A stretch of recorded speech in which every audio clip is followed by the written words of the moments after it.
And here Jesus is writing. John is the stenographer or the secretary as Jesus tells John what to write to the churches.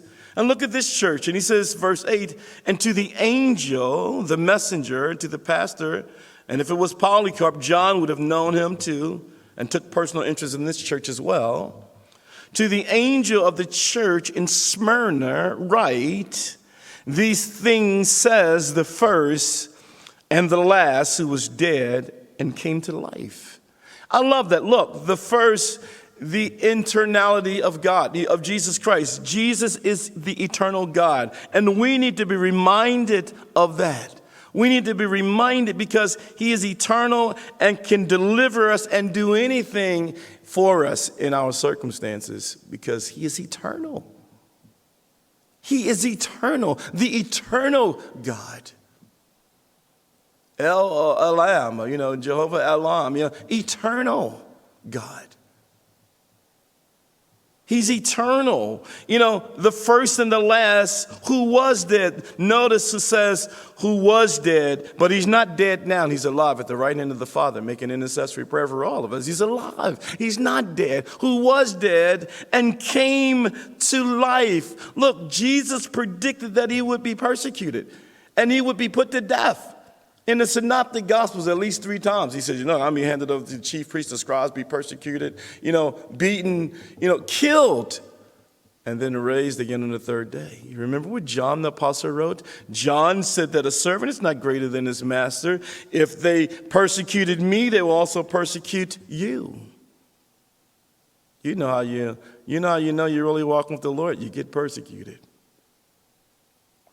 That's how you know you're really walking with the Lord. You don't never get persecuted, you better say, what am I walking with? Persecution is normal. Opposition is normal. Friendship with the world is an enmity with God, it says in James 4:4. These things says the first and the last who was dead. And he was alive. Because remember, Jesus, he taught them that the Son of Man must suffer many things. He didn't say that I might suffer some stuff. He was spit on, he was beaten, he was crowned with thorns. I can't even stand a rose thorn to get it, just one thorn to touch me. Imagine being crowned with thorns, beaten beyond human recognition. Isaiah said his visage would be marred more than any.